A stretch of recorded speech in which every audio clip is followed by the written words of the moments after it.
Hello there guys, welcome back to the channel, welcome to Savotta Russia.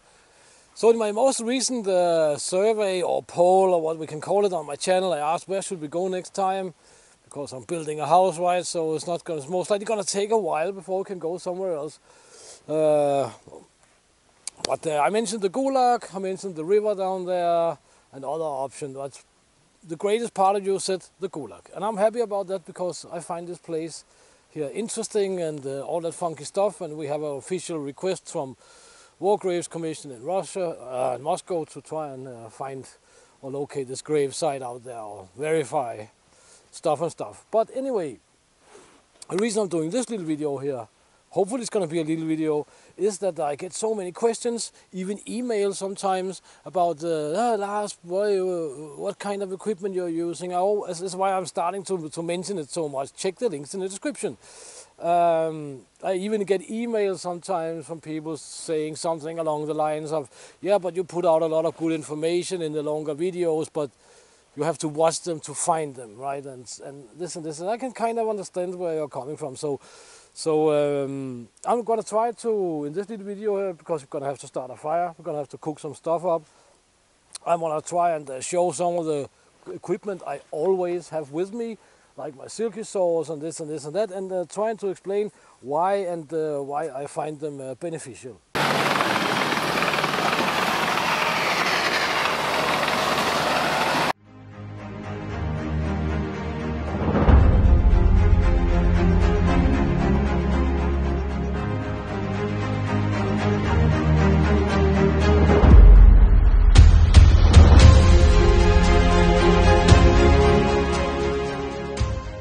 I can of course predict already by now that some of you anyway are going to say, yeah, that was a long commercial and all sorts of funky stuff, but this is going to be from all sorts of different equipment I'm using. And if you are the guy who not want to watch a commercial for stuff that I use, which is not a commercial, but simply just me telling about what I'm using and why I'm using it, right, then just move on.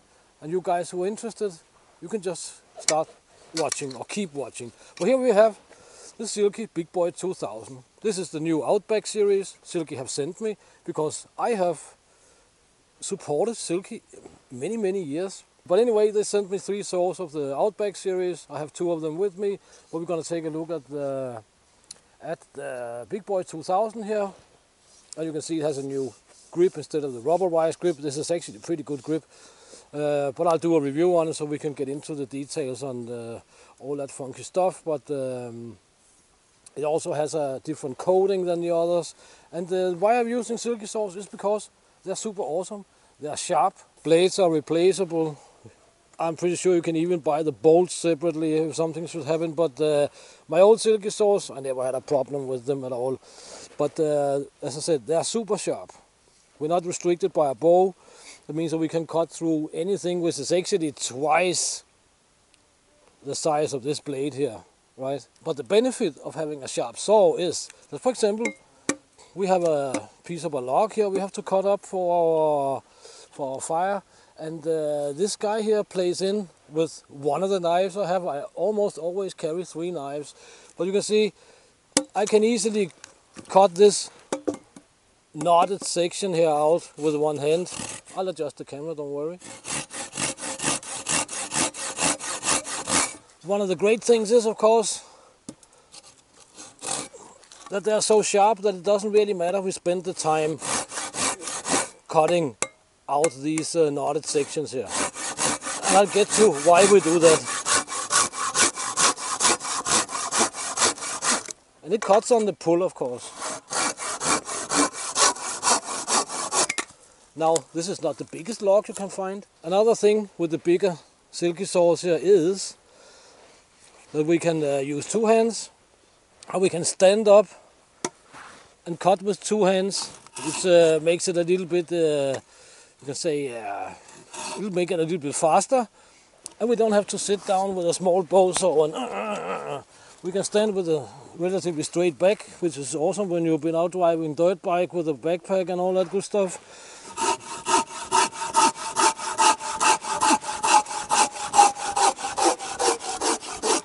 Whoop. See, that was much faster. But even one hand operated, it works really awesome. And now we have a section without a knot, and we'll get back to that. What is also awesome is that on the snow, let's imagine we have snow here, right?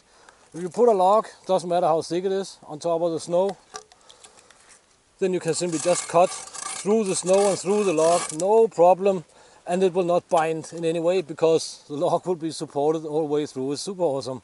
I've shown this many times in winter camping. But this is why I use the Silky saws, because they're the best in my opinion. They are the best saws on the market. Super awesome, from a more than 100-year-old Japanese saw making company. So them you can always trust. So from here on we can move on to my knives. I have 2 knives here on my belt. I have a third one over there, which is a more Accel. But we can start with this Swiss Army knife. We all know Swiss Army knives. This is, I think, the Trailmaster. Trailmaster, yeah, Trailmaster 2 or something. I don't know. But it has a blade, and first and foremost, it has a saw. And then we of course have the toothpick, which is replaced by this little guy here, which is a very small ferro rod from Firefly. There'll be links to those guys in the description, because this makes a whole difference, in my opinion, to have a Swiss Army knife, because you will always be able to make fire with this little guy here, and this has served me well many times. But a Swiss Army knife you can never go wrong with, Firefly or not. Feldkniven F1X is actually the F1XB. Why do I have this knife? Because it's very, very slim profile. Super awesome when you are using a hip or waist belt, whatever you prefer to call it. Fits perfectly on this little belt here, by the way. But I remember doing a review on this. A guy said, I'm talking too much about the sheath, it's all about the knife. Wrong, super wrong. Because the knife here is completely fixed in position. You cannot get it out unless you use excessive force. But we can flip up this little guy here, and it kind of comes out. But it's also secured. You have to flip it forwards a little bit, or like I do, I twist it and then I pull it out. So you can see, very flat profile. Blade is like 10 centimeters or something. Very thick blade.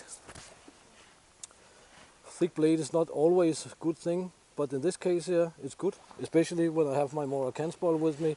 You can see it's one big piece of steel, Swedish pilot survival knife, and even it's not that long, it's good to baton with. Now I know that some of my honorable and steady viewers will start to cough and get tics and all sorts of stuff, because Lars, batoning, you're not batoning. I'm generally not an advocate of batoning, but I do it sometimes. You can see small pieces here. And in my opinion, when I baton, it's because I don't have an axe with me today. I have my little Spetsnaz shovel there, but let's imagine I don't have it. And when I want to baton logs here, that is because I want a smaller fire. I mean, if you have big logs and you want a big fire, you don't need to baton. I showed this I don't know how many times. We just cut our logs up and we burn them as whole logs.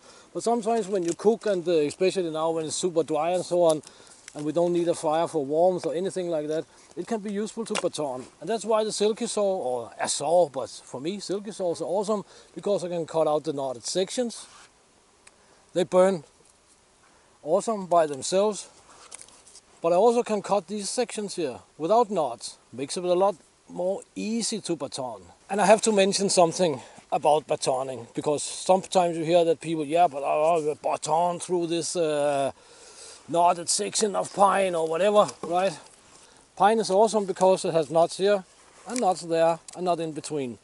Spruce and so on is a different matter.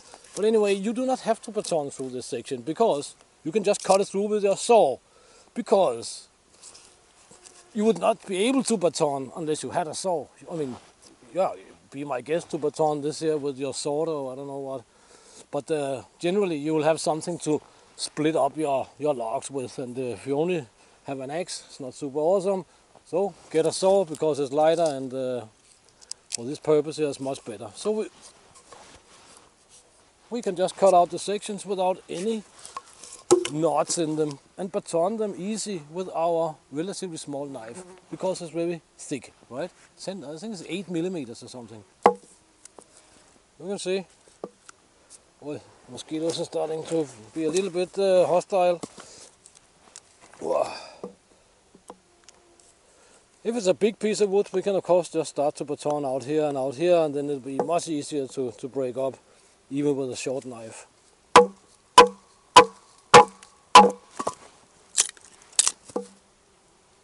Easy as that.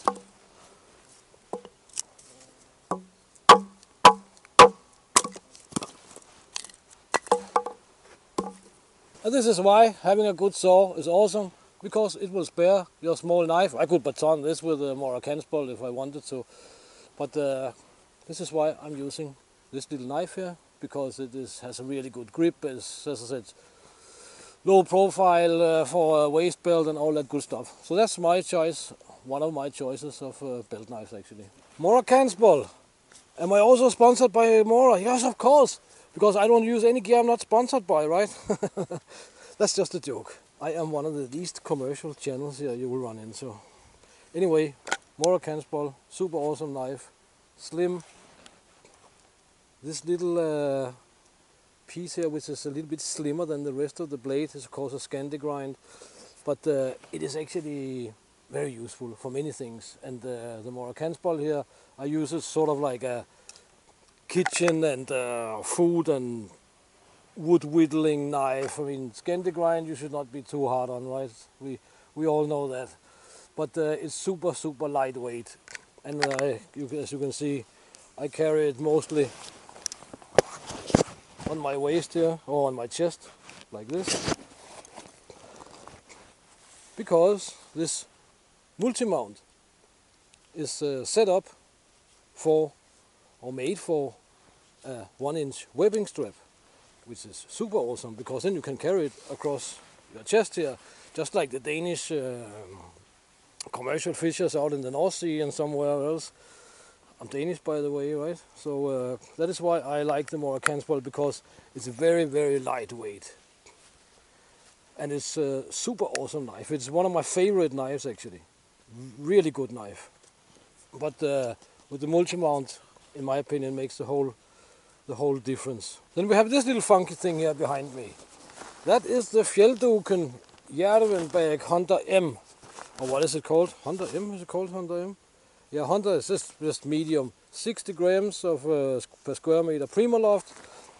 This guy here is expensive. You can say I traded it for a pair of native fur boots, because I never could make myself spend the money on it. But I'm an idiot. I should have spent my money on this guy here a long time ago, because it's a super awesome piece of equipment. Norwegian Army uses it, and I've used it for, I don't know, 30 years or something like this. At least 20 to my knowledge. But I said it's expensive, it's not breathable, it's made to be not breathable. I used it as a sleeping bag tonight here. It was a little bit wet and condensed on the inside. It was nothing that bothered me. But it's both a sleeping bag, a poncho and a shelter and whatnot. And it doesn't take up a lot of space. And I found out during the winter that these only 60 grams per square meter of Primaloft actually can make quite a big difference when you are out cold camping. So super awesome piece of equipment. And the camouflage, even its special mountain camo, it really blends in almost everywhere. It's a great piece of gear, and I regret, not a regret, but now I have it. But I should have spent the money on it a long time ago. All right, we have one more item here: wet napkins. It's not the last item, but wet napkins. I am sponsored by all wet napkin making manufacturers. Just so you know. So I have a lot of wet napkins, but wet napkins, jokes aside, are super awesome, because yeah, we all know that they can be used for wiping off stuff, knives, cups and this and that, but they can also be helpful with your face and hands and so on, right? Meaning that they can save up on your water supply, because we are on a trip with very limited water and we don't have any water available around us. And this is what it looks like when I've been wiping my face a little bit with it. So we'll see how much dirt I have on me today or this evening. Look, we've been metal detecting a little bit and so on. And hygiene in the field is no joke, but I can afford to use a little bit of water to wash my hands with, because wet napkins will not do for these hands here. That's for dang sure. So if you ever see an outdoorsman YouTuber with clean hands and clean face and so on, yeah, but that's a good thing to have. We can jump straight to the next one. Steel wire. You've seen it many times. Some of you anyway. But here we have 2 nails. There have been more. But nails are useful, and steel wire is definitely useful. But I have actually seen a Siberian native survival kit. I'll do a video on it, where he's using steel wire. And I was very happy to see that. He has like a pilot's vest, because he's been flown out with helicopters and this and that on his hunting grounds, and he had many interesting items, but one of them was steel wire, and he said that it can save your life. So I'm gonna do a little video on that kit and how he carried the steel wire, because I think I'll make such a device. But steel wire, useful for all sorts of things. I broke my clutch grip.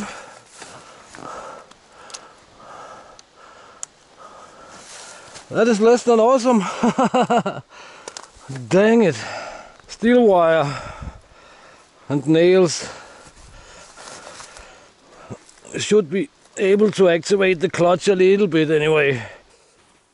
And now the mosquitoes are going bad. So guys, yeah, can you see them down there? And the flies. So guys, please check the links in the description if you're interested in the gear and so on. And please consider supporting the channel and all that good stuff. And until next time, get out and train, get it done, do something awesome.